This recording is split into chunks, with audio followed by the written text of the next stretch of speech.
I think we are live. So it's gonna probably be a few moments for everybody to see us, but I think we are live. So hello, everyone.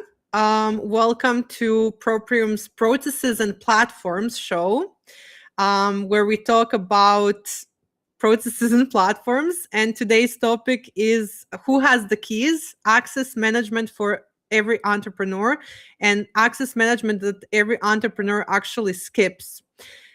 Today with me, I have a cybersecurity expert and my friend. So this is going to be a very interesting episode. Hopefully that we give, I think, a lot of examples. That's our goal. And, you're going to see us joke a lot about cybersecurity because we want to make this much more, I would say, digestible topic for everybody because it's not that serious, even though it is. Does that make sense? So thank you for joining us, Tom. And can you tell us a little bit about yourself? Yes.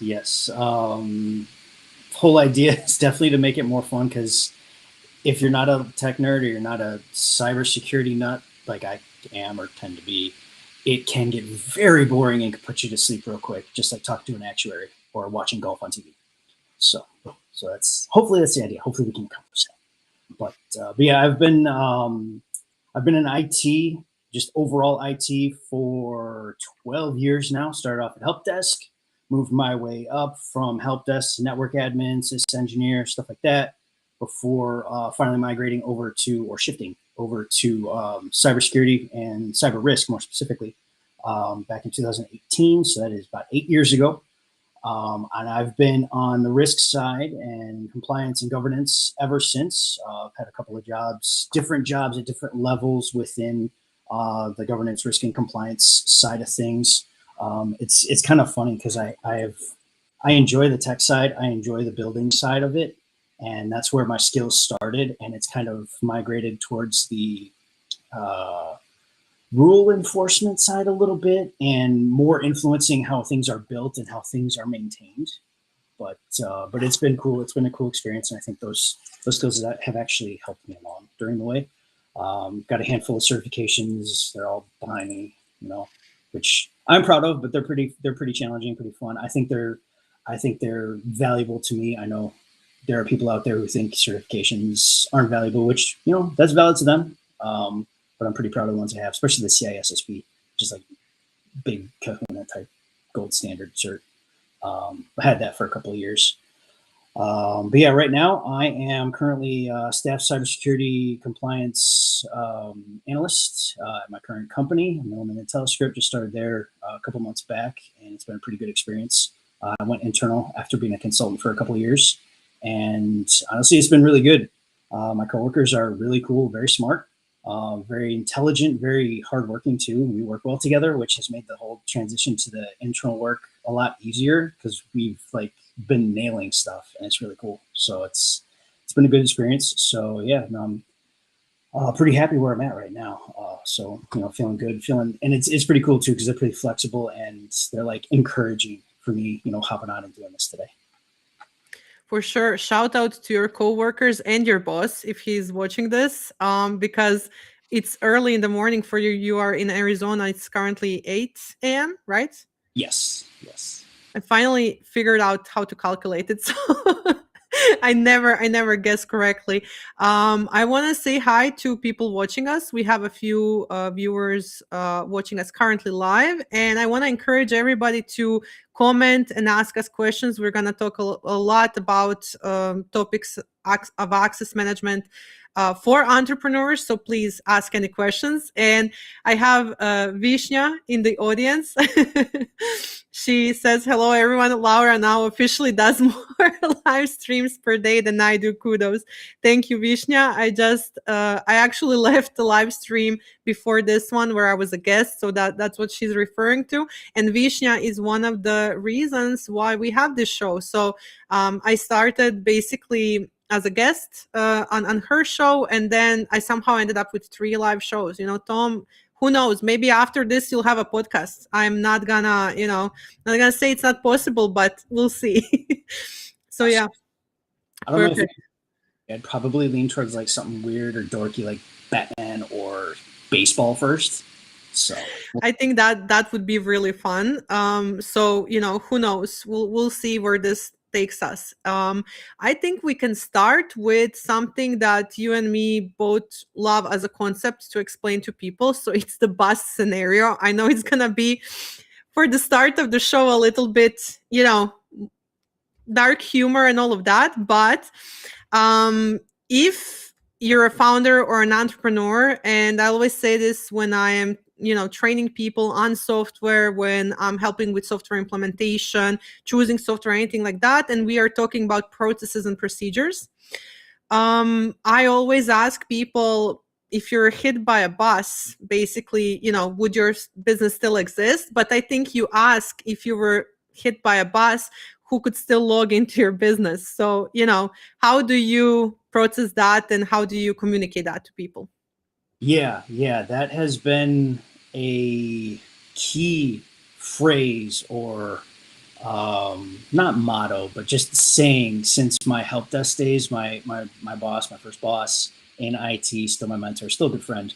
That was his thing. When he was teaching me, he was like, every time we would talk about something, he'd be like, if I get hit by a bus tomorrow, how are you going to do this? If you get hit by a bus tomorrow, how am I or any of the other people on the team going to do what you do? And it helped a lot, because it helps framing, it helps with planning and preparation, and with bigger concepts that do lend to security, like business continuity and disaster recovery. But it helps with simple stuff that usually gets overlooked, like access management.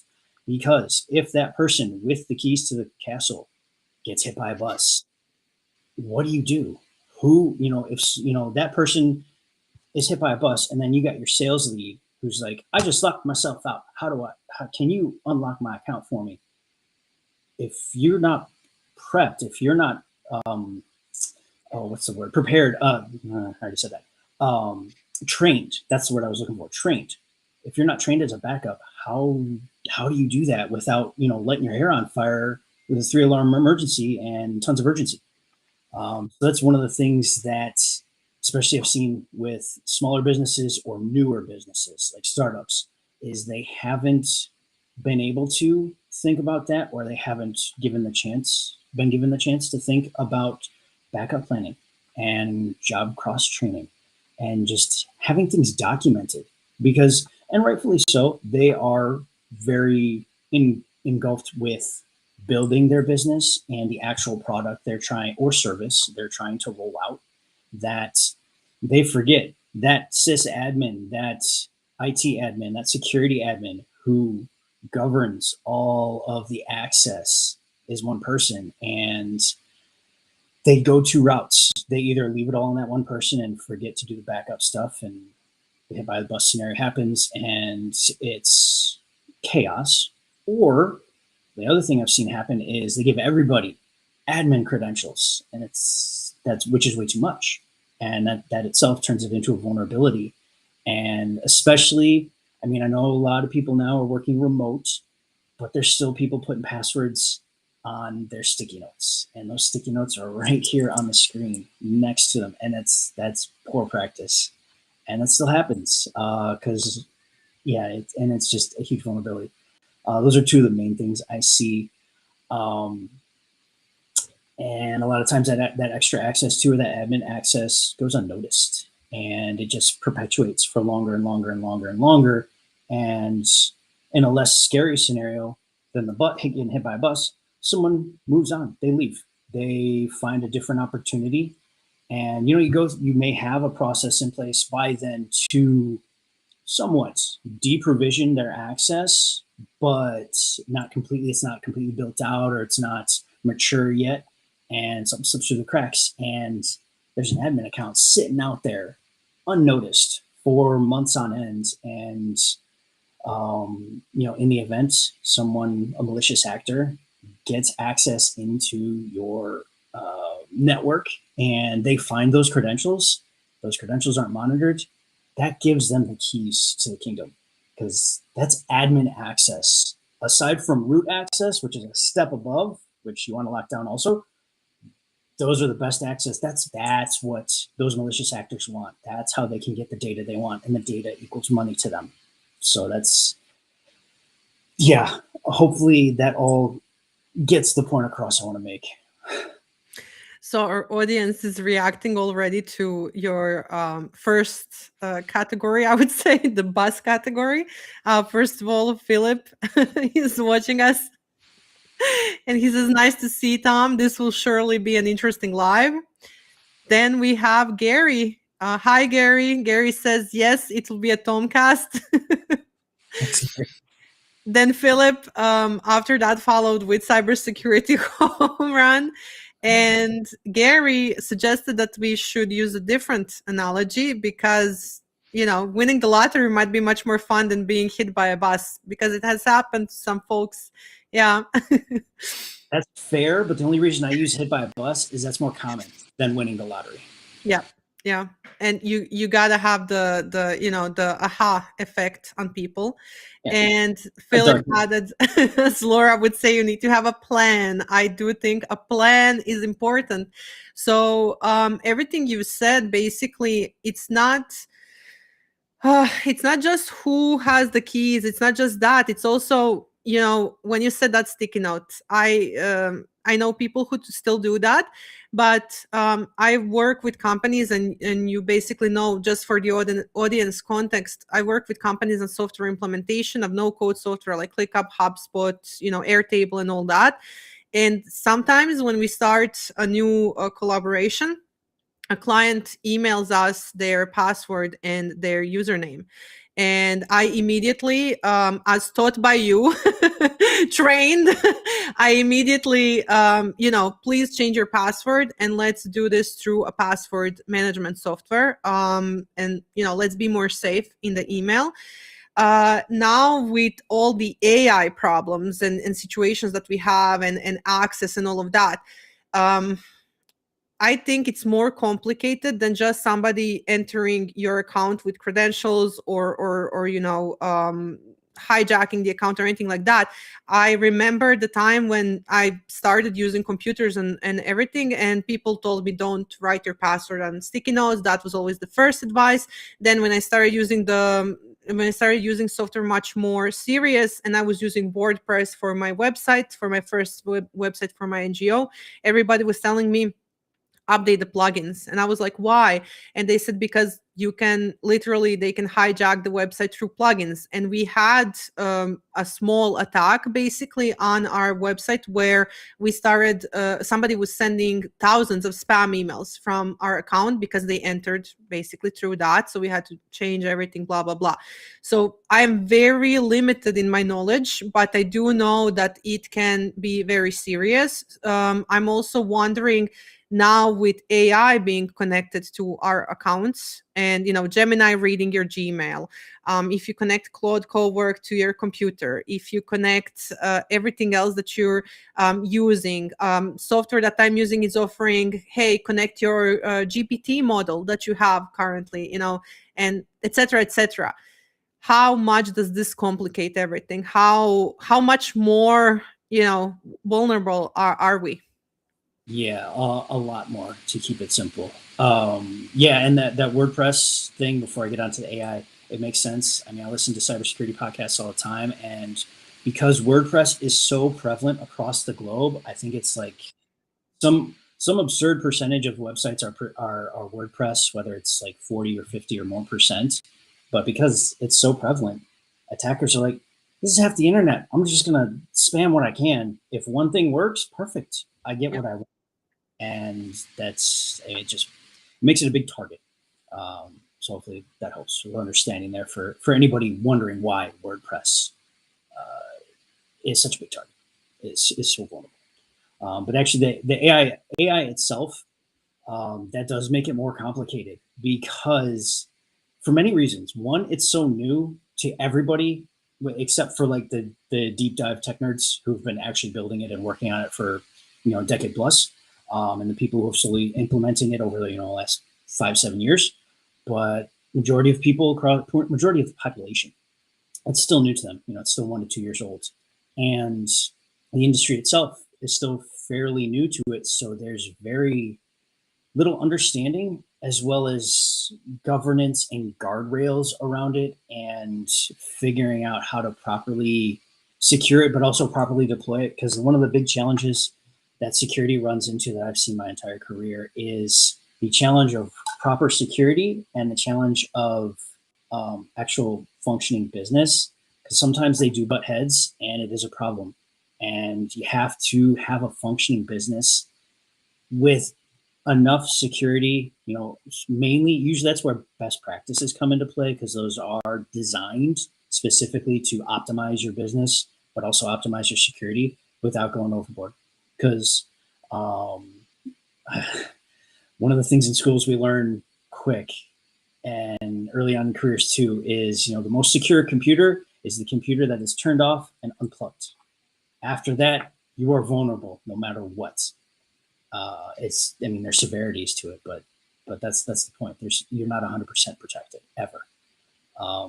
So with that in mind, if you have a hard-nosed person working on this, or someone inexperienced and just, I'm going to go hard-nosed at it just to learn and try to figure it out from there, that impacts the actual functioning of the business, the actual operations, the efficiency, and you go overboard, and it tends to aggravate the wrong people, but like your clients or the higher ups running the company, and that impacts everything.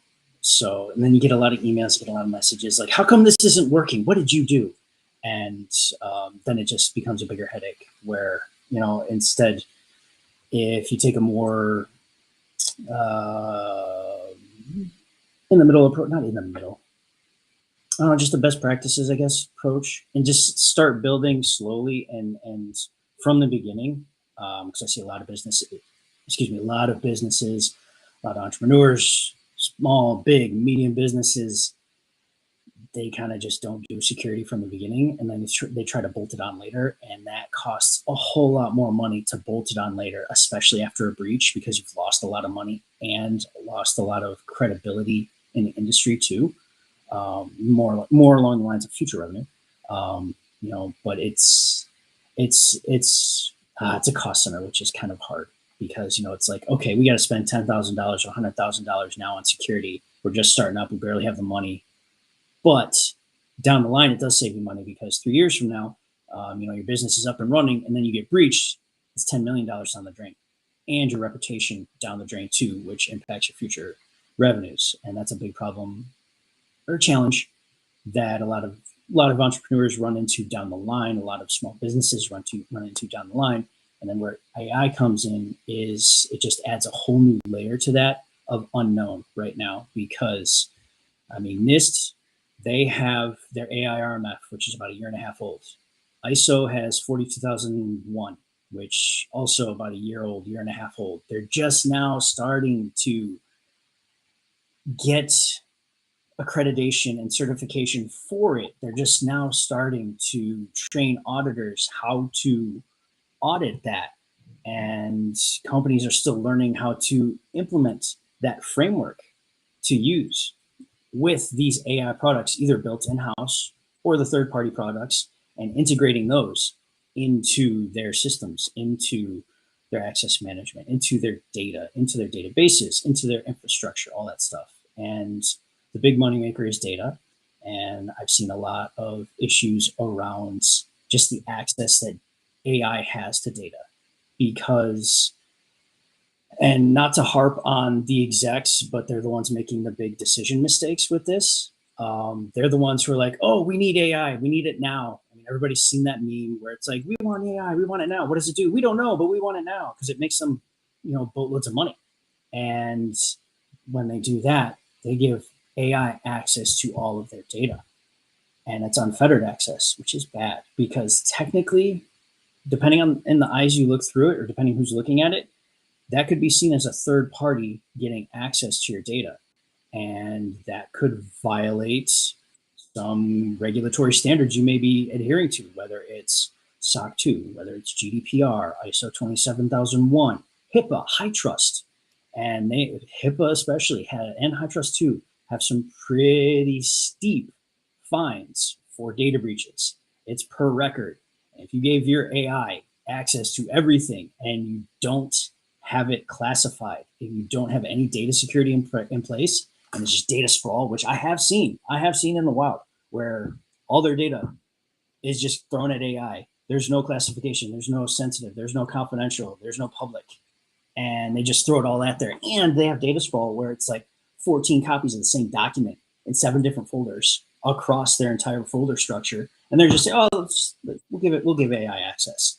And I mean, that right there, I mean, you're just asking for trouble, whether it's just poor training of the AI model and it just doesn't work for the business model you're trying to build, or regulatory issues, breach issues, incident response, disaster recovery, business continuity, all of that stuff. It's a wide range of impact there. And it's one of those things the IT guys and the security departments are trying to figure out on the run, you know, and there are plenty out there who are doing a great job. There are plenty out there who are stumbling. We just need to, you know, communicate better in the industry and, you know, get everybody on the same page with that.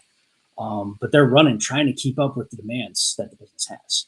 And that's when things tend to fall through the cracks. That's when your AI gets access to way too much data. That's when your AI is just given unfettered admin access to your email, to your calendar, to your scheduling assistant, to your virtual assistant, to all your other applications, you know, like the ones you listed off, you know, your CRM. And it just goes, you know, hog wild with all that access and all that information. And it starts making decisions for you. And you don't know until it's already been made, until that email has already been sent out. And you're like, whoa, I didn't want to send that with that language, or I just didn't want to send it now because it's too early in the process. And that could lead to a botched deal. So I think we listed so many things, how things can go wrong. Let's go back a few steps before everybody closes their business after listening to this conversation. Even though, you know, it is scary, everything is scary. I feel that I see it from another side as a consultant. So I work with businesses who, before they get to a point where they call you, they have to figure out what it is that they're doing, what are their processes, what are they using, and all of that. So I think it also comes down to when you have a small business, you actually don't know what you're doing. You're figuring it out along the way. When you have a bigger system, when it's a corporation, then you have teams of people who can, you know, work with you and figure out what they can achieve with everything here. But let's go back to the small businesses, the solopreneurs, the freelancers, the, you know, one-man show, basically. So let's pretend I started a business. It's 2026. It's a new business. I need to figure out how to survive financially. I need to figure out what's my process with my service. Let's say that I'm a marketing agency, for example. So that means I need a lot of software, right? So I need a CRM. I need some sort of project management tool. I need a place to store my data. I want to be faster. So I don't have money maybe for staff. I'm going to use some AI to help me with different things related to graphic design, maybe even, and stuff like that. And then I started servicing clients. I have a few clients and my cash flow is getting there. It's been 6 months, let's say. And now I have to figure out how to start adding that layer. What would be my first step? Yeah. Going back to my help desk days, I'm going to use the term my boss taught me real quickly to get things done. And that was KISS, keep it simple, stupid. And the simplest way to do that is just start with easy processes. Provisioning access, deprovisioning access, periodically reviewing the access, and password management. You know, get a process you can do for giving people access. If it is application by application, write it down so you don't forget it, and then work through it. Make sure it works and it's repeatable. And then after you get it to repeatable, then you can optimize and, you know, go through it quicker and figure out where the pain points are and get rid of them. If you are able to set up SSO, that'll make your life easier and more secure, just by default. And use that for as many applications as you can. You know, obviously you got to integrate it and set it up right and configure it properly. But that's all like front end. You know, that's not repeated. You don't have to reconfigure it every month. It's just a one-time thing usually. But you get that, and then the main point of reviewing access too is to make sure that the access someone is granted, whether it is standard access or it is admin access, you need to know continuously, or as continuously as every couple of months is, say once a quarter, who has that type of access. And the other part too, as you grow, as you hire more people, and as your business grows, you also want to make sure that, because you will eventually go towards role-based access, you want to make sure that those roles have the right permissions, and that someone who is in accounts receivable doesn't have the same permissions as someone in accounts payable, because that's the easy example of where embezzlement can happen, where someone can create a purchase order and then someone can pay out that purchase order, and it's like, who's this company? The IRS comes in and audits, or any other internal revenue system in any other country, depending on what country you're in, comes in and audits where that money is. They're like, where did it go? And it turns out it was that person had too much access, and they were just taking money from the company, skimming off the top. So simple process there. It's a simple process that you can build on to eliminate those, or not eliminate, mitigate those vulnerabilities and those risks later on. But yeah, start off simple. Make sure you can repeat that process of granting someone access, reviewing it, and then removing it, deprovisioning that access when they leave or they do unfortunately get hit by that bus, making sure that you don't have some orphaned account sitting out there for 6 months and you don't realize it's active until you're doing an audit of yourself, or worse, you're getting audited by a third party, or worst, someone gets access that shouldn't have access and finds that account, starts using it, especially if it's an admin account. So step one, get an office where there are no buses near. So that's one thing you can do first. Again, yeah. Everybody to ride their bikes. No buses, work from home. or find an office somewhere else. That's the first one. So let's maybe simplify it even more, because everything you're saying makes full sense. But when I was starting up, like, I would not Google what provisioning access means, SSO. I would not use those words. So, for our audience that does not speak this language, can you kind of like explain it in simpler terms? What does provisioning access mean? How do you track that? What's SSO? All of those things for somebody who's just starting out. Yeah. Through ways you'd recognize it. Provisioning access is just giving someone access, giving them the keys, that username and password, that initial one. Usually it starts with a business email.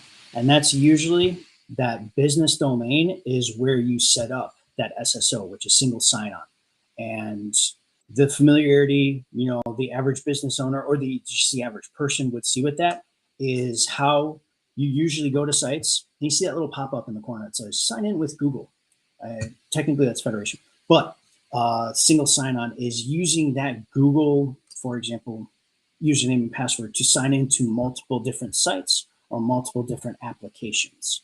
So, if your company decides they're a Google workshop, or if they decide they're a Microsoft workshop, it would start with that Google username and password, that Entra ID, which is Microsoft, that identity, and using that to sign into those multiple applications. The nice thing is about both of those, and the majority, if not all by now, at least it should be all, identity providers, is that they use multi-factor authentication, which is an added layer of security that we do need. Username and password, they've been in use for 30, 40 odd years. They've worked okay-ish. I mean, they are vulnerable. They are flawed. We're trying to make them as secure as possible, but that MFA adds that extra layer, and it is that authentication app on your phone. It's that text message you get on your phone. It's, if you're in a more secure environment, usually government environments, it's that little passkey that looks like a USB that pops up, a 4-digit, 6-digit, 8-digit number that you have to type in, that PIN number you have to type in. That's what that is. Okay, perfect. Because I think that people are kind of, always a little bit hesitant of all those terms, and it sounds so serious, but it's actually so simple. Like, provisioning is literally, I give you access. Deprovisioning is, I remove your access, right?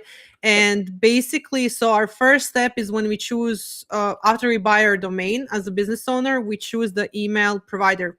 We choose, either Microsoft, Google, or whatever we're going to use. And then this is where it all starts, because in order to create any account on anything, we need to have an email address. And then basically we start actually, I would say, writing down, I created an account. I don't know. I created a Claude account. I'll put it in a spreadsheet without putting my username and password into the spreadsheet, just putting account created with this, user, that date, admin, whatever. Would that be enough for a small business to start with? What do you think? The way you just described it, it could be. That spreadsheet, though, can be a slippery slope. Why? If you start putting your usernames and passwords in there, that's where the slippery slope comes in, because that's as bad as the sticky note on your computer. But it turns into a database of all your usernames and passwords. And should a malicious actor get in and see that, or you have a disgruntled worker who stumbles across it because it's on a shared drive, and they're pissed off because they're going to get fired, or they just don't like it here and they want to leave, and they're just going to up and quit one day, they can take that and put it on the dark web and sell it for money. They can take it and just throw it on the regular public internet and just be like, here, have at it, and everybody's got unfettered access again. That's a possible scenario. Kind of getting off the. So what I hear is, until you hire Tom for this, audit, I would say, consultancy and audit, please don't make your employees angry.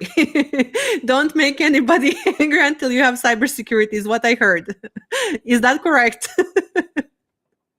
But no, better answer your question is, that's a good starting place for just keeping track of things. Keeping track, okay, I have an account. This is what the account's for. This is the purpose. They're my identity provider. They're also my email provider. This is my file storage provider, etc. This is my cloud infrastructure provider. These are my containers, all that stuff. That comes into play for different aspects of security, but also just different aspects of your business. That's just smart to have an inventory, know what you're doing, know what you have, and just know how you can operate. But that gives you that point where you can step it up and take it a step further. Something I know you've talked about with me and asked about before is password managers and using a password manager. We're going to go there. That's a special topic. We're going to go there for sure. I just want to say to everybody that I think without using your username and password, that is a smart move to have, because especially in Europe, you have to know which software you're using, where you've logged in. You have to know all of that. And basically, when you start hiring, now I know, if you're going to join Proprium at any time, day one, these are the softwares that you're going to use. This is access that you're going to have. And, this is how you're going to access it. And I have a literal list of the software names that we create accounts for you on that day and that you start using. Of course, not near it is the username. That's in the password manager. We're going to go there. But before we do, we have a few more comments. So Gary is from saying that he is here to support you, and basically he's also from Arizona. And then we have Chester also. Hi, Chester, supporting Tom. Amazing. Gary has a few comments that I think are really good. So I think that was more on all the serious words we were using. I think that's the curse of knowledge, basically. And there's another comment here. Regular users don't even need to hear phishing and instead malicious emails, but they definitely don't need to hear wishing, smishing, whaling, spear phishing. Whoa. Okay. I'm learning new words today. I know those. That's a lot. That's a lot. I'll leave us without explanation for this, because I think it would take an hour just to go into those sub categories, basically. So yeah, I think our next kind of topic is the password manager. So let's stay on the example that we're using. I'm a marketing agency owner. I started this year, and I have to do social media for my clients, and I have to do some website management for them. What do I do? How do they give me credentials without putting everybody in danger? Yeah. the basic point for password managers is it's better to have one than not have one. They're not a end all be all solution to everything, but they do make it a lot better than not using a password manager. Because in not using a password manager, that's how you end up with the unprotected spreadsheets on your desktop or your share folder with the passwords and usernames. That's how you end up with the sticky notes. But password managers, they keep everything organized. They keep it secure as well, because it is encrypted. You do need specific access. So basically what it is, your password manager is your password database, your username database for all the apps you need access to. But you have a master password and master username. That's the only one you need to remember. All the rest, that's when you use the gobbledygook passwords and the password generators that should come with your if the password manager you're looking at doesn't come with a password generator for you, it's probably not worth the money you are thinking of paying for it. Because the password generator is great because you can set it to 20 characters, you can set the complexity and just go nuts, and you're like, this isn't even English or Croatian or any other language, it's not Spanish. But it's secure because it's been proven the longer your password is with those complexity requirements that everybody should know, the capital, lowercase, numbers, and special characters. If you have it long enough, it can take billions of years, at least with our current computing speed. Once quantum computing comes into play, that's a different story, but we'll leave that for a later day. But it'll take billions of years just to crack, 20 character, maybe 20, maybe 15. Anyways, it's longer than any of us are going to live to crack that thing. I love how you are tying this to the bus again, Tom. That's definitely, I think you're frozen slightly. Can you hear me? Yeah, I can hear you. Well, if they avoid buses, they're gonna live longer than 20 years for sure. There we go. Okay, that's good. That's good. How do they find the password manager? How do we choose? What is there to choose? What do I do? Like, do I type in password manager? What do I do? Yeah, you can. You can. There are some pretty notable ones out there. Ones I've used, ones I've heard about, and have not used just because I haven't had the opportunity. But the big popular ones, or reputable ones, actually it's a better way to put it, reputable, because they have users who are satisfied, who are protected. The list, it's not a long list. It's, Keeper, LastPass, 1Password, and Bitwarden. They all have their pros and cons. I know everybody is stuck on the reputation of LastPass because they've had some issues in the past with having vulnerabilities that have been exploited in their product. One of the things that people don't realize, at least not the common people, the everyday person doesn't realize, is that yes, a company got breached.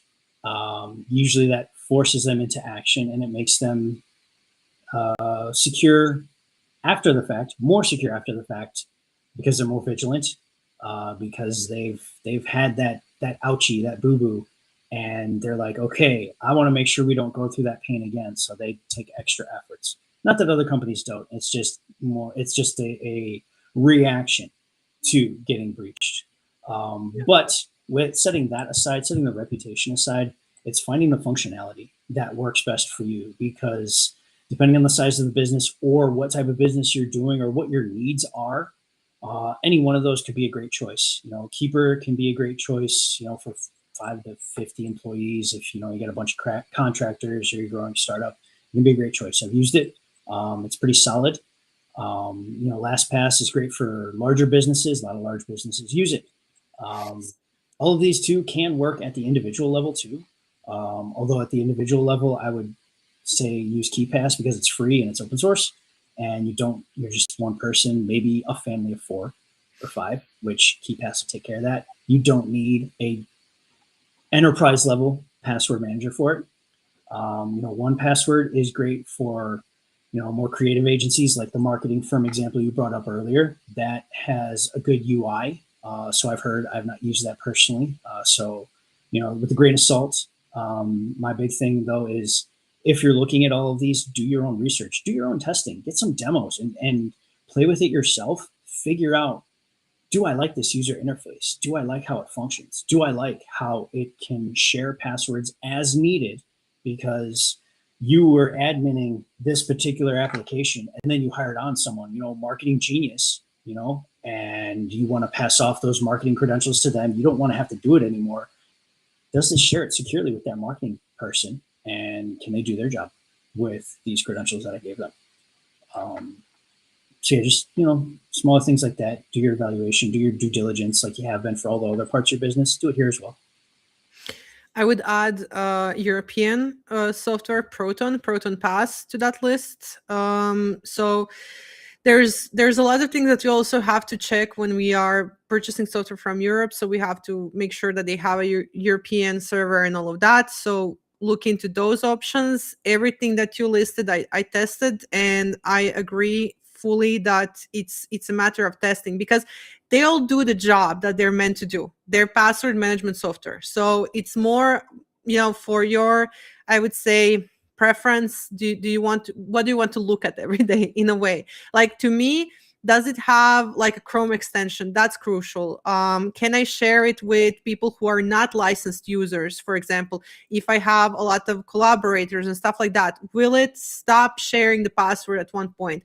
Can they see the password? There are different options. How can I maybe, I don't know, sort it? Are there subfolders in the interface? Stuff like that. And like you said, go on a demo, talk to the sales representative of the software. They usually have either a video, or you can book a call with any software, or call Proprium. Shameless plug here. We're going to help you choose software. And if you are choosing a software related to cybersecurity, you can call Tom for sure for that.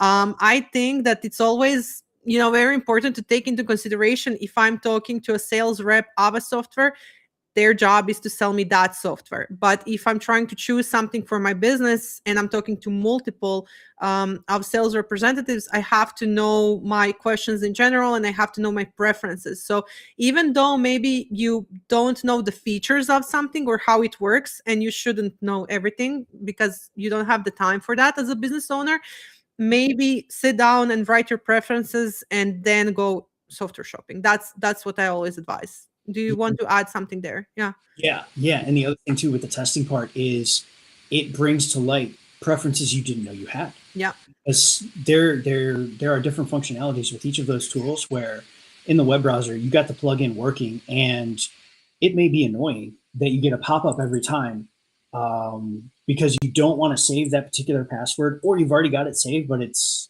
missing the username for some reason because you've already saved it in there manually instead of doing it automatically through the integration, and it keeps popping up and it annoys you. Or you could love how it fills in, it auto fills your username and password, and you don't have to do any extra clicks. So it's extra effort taken off your plate. The smaller things like that. And the other part too I want to add is, during the evaluation phase, it's not just doing it yourself. If you got a couple of people, even if you're a small business of 5 people or less, get their input too. Have them test it out, because they're going to be the ones using it alongside you.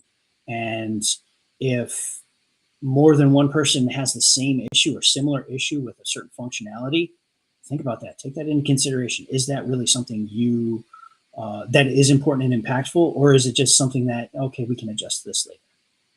Yes, definitely. And does it also have like a mobile app? Do they have built-in authenticator? Do they generate passwords? Stuff like that. It's ease of use, because at the end of the day, you can solve that with anything, but password management software, you're gonna look at every day multiple times, and it can be problematic. But also, don't give up easily on it, because stuff like it's logging you off automatically and similar can be solved with you just changing settings. It's not necessarily, it really depends on the software itself. I think you know which one I'm talking about, but I always say they are not yet a sponsor.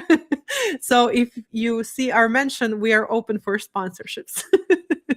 I would push back though. There's a reason for Yeah. getting logged off after a certain amount of time. Oh yeah, for sure. But I've seen options like keep me logged in for an hour instead of a minute. That's what I was referring to. Yeah. I've seen some crazy, and it's all government related. When you're Mhm. very secure government information, they'll have an inactivity log out of like 3 minutes or That's good. That's good. Yeah. I have experience with commercial software, so I don't have experience with that type of security. But I've seen the longest is like keep me logged in for an hour and stuff like that. So especially if you're, really working from home and you're alone in your office, like really, I think an hour is okay, if that makes sense. And it's usually better to keep it tacked on to idle time as Mm-hmm. opposed to an hour from you logged off. Mm-hmm. Because if you do it from an hour when you logged in, you may be working hard And it's gonna log you out. minutes and it still logs you out, which that would be annoying. Whereas if you have it for 15 minutes idle, you work for 67 minutes straight, you still get that extra 15-minute buffer before it locks. It forces you to re-authenticate. And those are like the small things that actually make the difference that people don't know. And I've seen the settings on those types of software, and it feels like I have to take a whole class just to, figure out how to set it up. But then when you purchase it, you usually have access to support and you can just ask them to help you. So like within 15 minutes, they can just set it up for you. You can call somebody. So yeah, don't hesitate to do those. Now that we're talking about software, when I think of cybersecurity, first thing is always password management to me. But there is one other thing that people keep mentioning, and those are VPNs. What are VPNs? Do we need VPNs? Which other software is there other than password management VPNs? What can we use for access management? Yeah, VPN is virtual private network. So what that does is it creates for you an encrypted tunnel, basically. Think of it as an encrypted tunnel, like the tunnel under the water between England and France. And you're pushing all your data through that tunnel. It's all encrypted. So someone just, perusing the internet or has a packet sniffer running to see what they can find, they can't see the actual data. They can't see what we call the payload because it's all encrypted and they don't have the keys to it. It uses a more complicated key system than probably worth explaining to anybody just kind of running their business, because they don't need to know. They just need to know that it's protected. Excuse me. But that's the function of a VPN. Obviously, there are ways to set it up correctly and not so correctly, where it can cause more vulnerabilities than it solves. But say in a perfect world, it is set up perfectly and it's correct. It basically protects you. It allows that encrypted communication to go through, and it's just that information too. It's not everything else on the internet, because you can split tunnel it where you can have just your company data going through the encrypted tunnel, and then your normal web browsing data, which is not company data. You're just looking on Google Maps or something. That can all be in the unencrypted space. That way, you're not taking up broadband. That way, you're not taking up efficiency, basically, or not production, performance. So it doesn't impact performance as much, because that is something that can happen. If you set up everything to push through your VPN tunnel, it can impact performance. But yeah, it's a way of protecting things. It's a way of putting in a nice protective shell as you communicate, and as data goes, transfers between your data centers, as data transfers between you and your clients, as data transfers from your remote work to your office. That's what you can do. And there are a bunch of different types of VPNs, a bunch of different uses for VPNs, because you can have a VPN set up where you force your remote user to log in from their workstation, this computer we're sitting on right now, to log in to company file shares, company databases. You have to have that VPN. That's how you can set it up that way, where they have to log in through that VPN. It forces more authentication, more confirmation that this person is who they say they are. They're using the right credentials, and they're getting the right permissions to access the data they want to access in a secure way. You can also set it up where you have between data centers, you have a VPN, so it's very strict encrypted traffic between those data centers. You can do it between your cloud applications and your office. I mean, without going into the weeds, there's a bunch of different uses for it, but the main point is that it encrypts and it protects. What about the commercial VPNs like NordVPN and all of those? So what you're mentioning right now is the corporate VPNs, especially if you have staff, you have IT management and all of that. What about all I heard, and this is what I heard is that some people use that to watch shows on Netflix and Yeah. stuff like that. So like, what about those? Yeah, no, the cool thing is that is how they use it. I mean, I was in New Zealand last year. I wasn't using a VPN. I had my laptop with me and I logged in. It was legit. I logged into my Netflix and since it's geo I tagged, I was getting all the access to the New Zealand content. And I was like, oh, this is so cool. I didn't know this stuff was on here. And it's like, oh wait, I'm in a different country. They have different content licenses, so I can see so much different stuff I wasn't able to see before.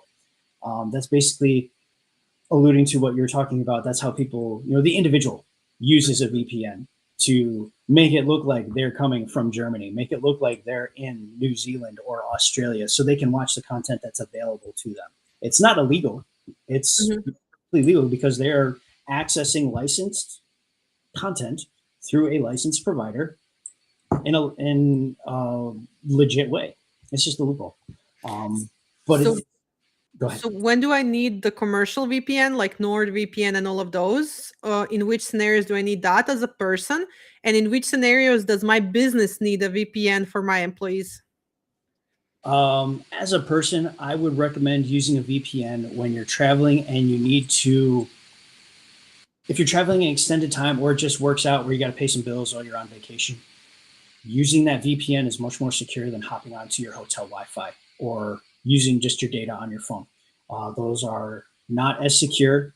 The security business, everybody's very familiar with man-in-the-middle attacks or spoofed Wi-Fi, fake Wi-Fi, basically fake Wi-Fi router. It looks like it says hotel name Wi-Fi or hotel name Wi-Fi 2 or some variation of it, and it looks legit, but it's not. It's someone who came in with what's called a Raspberry Pi or a Pineapple, set up their own Wi-Fi router, and basically it forces all of your information through their little device. They capture everything, including your username and password to your bank accounts and your billing accounts before it actually gets to the internet and actually functions like it. You see it function. You don't notice it, but it is happening in the background. And that's how they can steal your username and password. Next thing you know, you go in a day later, your bank account's drained. You're like, what the hell happened? And that's the unsecured. That's when you get hit by a bus. That's when you're hoping you get hit by a bus. That's when you're hoping. Okay. So this is not the shocker. That's one. Okay, good.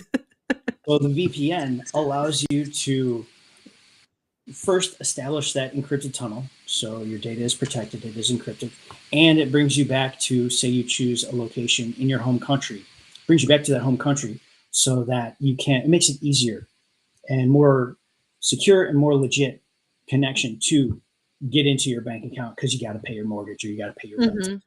It may take a few extra, but it's worth it. You're on vacation anyways, so you're probably not on a deadline or anything. It's more of, I woke up, I had my coffee, I already took my walk around the little small town or the city or whatever. It's like, oh yeah, I got to pay my mortgage. I'm gonna I'm not rushed. I don't have any deadlines. We may be going on the tour later. I may have plans to go, sit on the beach and read, but that can happen anytime. Yeah. I pay my bills. I use the secure VPN. I know everything's legit. My bank isn't going to come screaming at me, in 2 weeks because there was no payment. So I'm all set. And then, sorry, for businesses, the popular one and the useful one is for the remote workers getting into the corporate network and corporate environment to make sure they have access to the data they need that day, the information they need that day. Going back to your example, the marketing person, they're signing in from their laptop, pop open that VPN, set that up, bam, now they have access to all the client folders they need, all the presentations they've been building, and all of the data in their CRM about those clients so they can keep working on that presentation to sell to this potential client, to renew with this current client, and do whatever they need to do. So we have a comment that's exactly related to what we were saying. So Gary says, don't confuse a consumer VPN with a corporate enterprise VPN. The former may try to obfuscate your location, but doesn't give you the security controls of an enterprise VPN, like split tunneling, etc. Crazy to think people are conflating the two. Yeah, I think it's when you are uninformed, and most of us who, you worry about other things are definitely uninformed. And I didn't know there was a difference. I personally only knew there was a difference because I had a student job when I was at university, and the company I worked for literally gave me access to their VPN network, which completely blocked, of course, my internet while I was working and all of that. Like, I was directly in their system, and I thought that was pretty cool because you log in, then you log out, and you don't have anything on your computer. You don't have to worry about any files or anything like that. I think it's pretty easy, seamless, and I think it's the way to go for sure. But the other type of VPN I only heard about related to Netflix. So I did a little bit of my research, and I think that a lot of people confuse the two. So I think you very much explained the main part of it. We have another comment. Philip says that his bank won't let him log in when he's outside his time zone. That's a little bit of a problem. And I remember when you were traveling to New Zealand, I was also joking that you're not gonna be able to use anything because that's completely different time zone. And there are so many jokes on Instagram, for example, because I'm old, I look at the Instagram, not TikTok, about people traveling and then just being unable to do that. So that's a real issue. But before we get into those, because that's a topic of itself, and travels and time zones and all of that, let's go back to our marketing our marketing agency owner. So he's now successful. He hired people. He did some, account management, access management. He knows who needs to use what, but somebody quit. So what does he do? How does he deprovision their access? Yes, which is basically revoking their access, taking it away, basically taking your keys back. Yes, similar to giving them access, you want to do the same thing. You want to have a simple process for taking away that access, and basically that turns into a checklist of all the different access they had, and going through and manually checking, or if you're more mature, having a script that checks through automatically for you if they still have access. And for any instances they do, take it away. It's that simple. And that helps with the user access reviews as well. But the main point is revoking their access. And part of that practice too that you want to do is, and this is for security of the company and any terminated employee or the leaving employee as well to a degree, is taking it away that day. Even if it's a Friday afternoon, which does happen a lot. I've seen it, I've done it myself, where access has to be revoked that day. And that is security practice, because if you don't take it away that day, they still have that access through the weekend, but they're not technically employed. And if it was not amicable and they were pissed off, they still have that access to go in, depending on what their job role was. They may have some access to some pretty confidential stuff that they can delete, destroy, exfiltrate, or take and spread out to the public. And it shouldn't be spread out to the public. And it's your, for example, KFC or Coca-Cola, their recipes, if those got out, that's intellectual property. Technically, it's confidential or sensitive to the company, but it's not like overly sensitive to anybody else. But if that got out, that would kill their business model. And that would be a huge breach if, they didn't have protections in place to stop that person from doing that over the weekend, which is taking that access away that day of. Say the person leaves their last day, it's amicable, and they set their 2 weeks or 3 weeks or 1 week or 1 day, whatever, and they leave. All right, I'm leaving 3:00 Friday afternoon. Everybody's going out for happy hour to celebrate because everybody loves this person, and they're retiring, or they got a better job or a different opportunity, whatever it may be. Making sure that the department, whether it's your IT department or just IT person, revokes that access at 3:01 or 3:10. Making sure it's all done by 3:15, 3:30, to mitigate that risk of, someone accessing it over the weekend when nobody's working. Yeah, and it doesn't have to be somebody just angry. Even though I've seen it with a volunteer who deleted a spreadsheet with some data. It's not that often here. Basically, that you're gonna at least around me, I don't hear those stories a lot. I've seen some.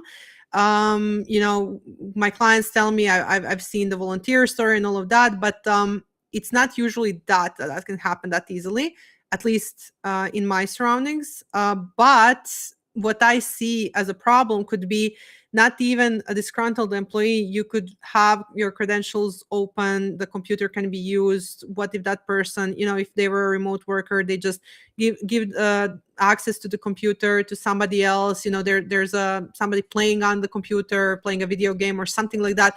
It can be something so innocent, and it doesn't even have to be malicious. It can be somebody just like typing in online sticky note, like a digital sticky note, or sending credentials via that email or anything like that, that can literally create issue. And it can be without any malicious intent. It can literally be a slip up, if that makes sense. That actually brings up one quick point I do want to make, which I've yelled at my mom for this. She'll let me hear this, but I've yelled at her for this in the past. Shout out to Tom's mom. That's her first mention today. And only took an hour. And it's yelling. But something in your example you mentioned is, people, other people coming in are using it, playing video games on it. Yeah. The big thing I preach, I guess, to people is separate it. Yeah. Your work computer is just your work computer. You do not, or phone. You do not use anything personal on it. Your personal phone, your personal computer is all personal. You do not use work on it, because without getting too into the weeds, at work, as things mature, those workplace companies have control. They can remotely wipe devices. And if you're using your personal phone, goodbye. That's it. All your photos, all your videos, your kid's first birthday, that's gone. I mean, you may have it backed up on the cloud, but it's gone from your phone. All the apps on your phone, obliterated, because they can wipe your phone. And the whole protect their data. And you don't want to be commingling your video games on your work computer, because video games, those platforms, Steam or anything else, those are ripe places for malicious actors to just inject stuff. And, nobody's paying attention. It's either going on in the background, or they click a link because they want to get some, credit to buy something on that video game. And next thing you know, their computer's compromised. If that computer's your work computer, that means that malicious actor has access to all of that work data. And that is an easy route into the work network to all of the data that is actually worth something. And that's bad. That's really bad. So that's just one reason to keep them separate. For sure. And I think that, even if you're a solopreneur, so you're the only one doing all the work and all of that, you just started your company. If you don't have the funds to currently, buy a new computer, you can rent a work computer. You don't have to use your own computer for your business, and you can rent it for example, in Croatia, you can rent a fully new computer from like a store that sells them for like $30 per month. That's very, very, very cheap, that you can actually achieve this division from personal and business, especially as a solopreneur. So I think that's very important. And you actually stumbled into our last topic, which is the risks that nobody talks about, like the video games. Go back to that. What tell us more about that. I kind of gave away most of it, but yeah, I mean, it's an interesting intersection, because a lot of the population that plays video games is fairly knowledgeable about how stuff works on computers, about coding, about application interactions, APIs, all that stuff. So they have the knowledge to know about it and how it functions and how to use it and how to manipulate it. But it's also like I said, it's a playground for malicious actors, because they can sneak things in, because so much of it is monetized. And actually, one of the common things is little kids playing video games on their parents' phone. And they're racking up $1,000 worth of charges, because they don't realize they may not be old enough to understand the concept of money yet. And they're just, clicking, buying up all this crap for the video game, because they want to, rank up or get better, or just, it's a video game. that's I've seen that all happen all the time. And the parent gets the bill and they're like, "What's going on? How come there weren't any, provisions or security controls in place? How come they weren't set up?" In the video game, people are like, "Oh, yeah, we don't have that normally set up because it would hurt their bottom line." Yeah. So it's more of oh yeah, you have to set that up yourself. Yeah. That's Yeah. like one thing, but the other side of it, the actual infiltration side, is in those little things that you can click on to get more, say, platinum in Warframe, which I know you'll get that reference. I love Warframe, and half of our company also plays Warframe. So please tell us. Yeah. What do you mean if I click on more platinum? If it's in the actual game itself, it's usually through those third parties like Twitch or Discord. Mm-hmm. Those offers, or there could be an offer that looks like it's coming from Warframe or Steam itself, but it's actually malicious, and that actor used AI to create that phishing attack. So what you're saying is buy a PlayStation. No, I use my PC, man. Oh, we're gonna have a conversation after this live. I don't know. I don't know how we're gonna continue. No. I'm keyboard and mouse. So, and besides, okay, so that's when you're on PC, but yeah, gotcha. Yeah, happen in PlayStation as well. But that's how they get in. That's how they use it. They dangle that carrot in front of you, saying, "Get more in-game resources." What about those mobile games where you play like Candy Crush? Like, those are the big one. The ads, whether it's legit and the ads are just ads, or the ads are not legit and it's just a pretty wrapper around the. So that's the official trailer for part 2 of this conversation. I think we're gonna have to call you again for sure. So let me just add a few comments, interesting comments actually. Chester had an issue with the person that had just been let go. They were trying to download and wipe out all their contacts. Wow. The situation kept changing back and forth. That's horrible. I'm so sorry you had that situation. And that wasn't in person. Okay. And trying to get it all back before I disconnected them. Okay, so we need that deprovisioning button for sure if we're working with somebody. Gotcha. And for my last question, on the same, I would say, topic here, we were using our marketing agency owner that just started.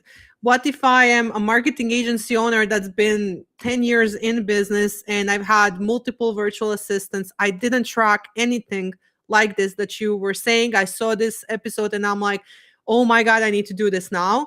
What do I do? That's when you start, again, keep it simple. Start with just the user access review. And like you pointed out, get an inventory. Get an inventory of all the applications you use. Do your best to get an inventory of all the users. And then start from there. Cross-reference.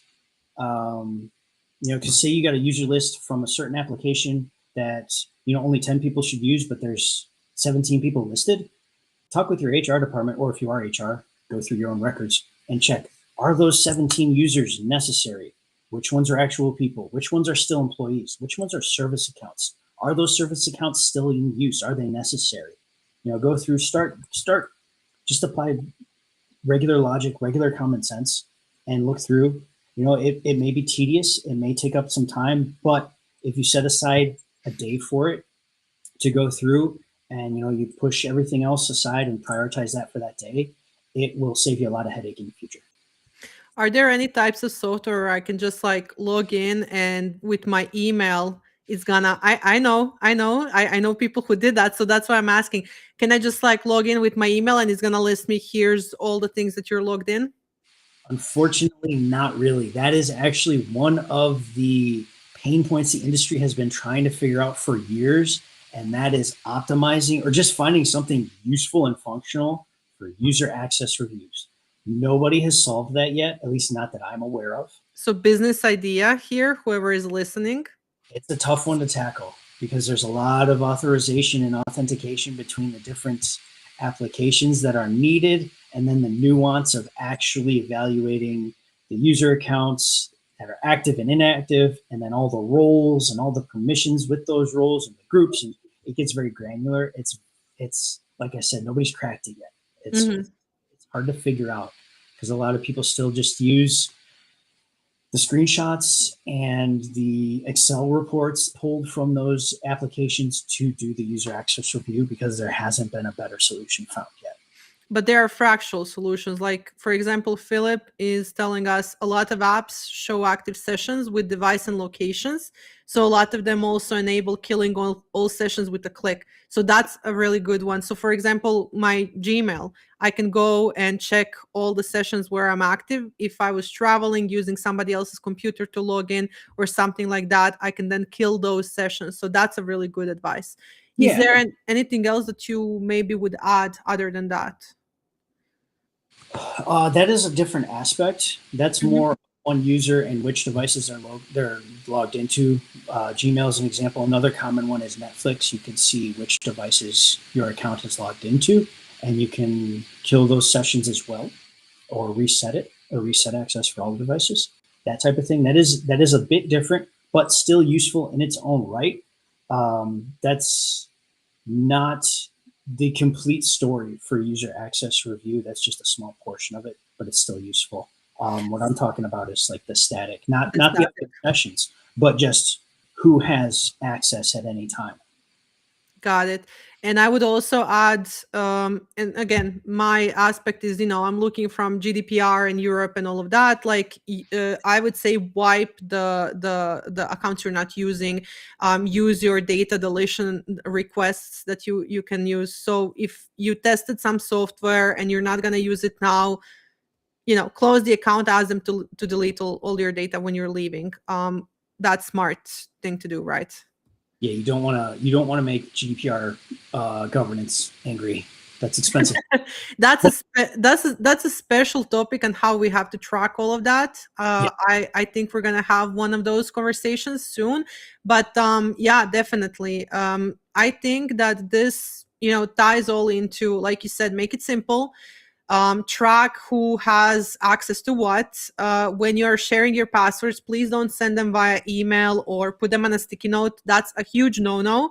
Try to use at least one password management software, if not any other additions that you're gonna add to your software stack.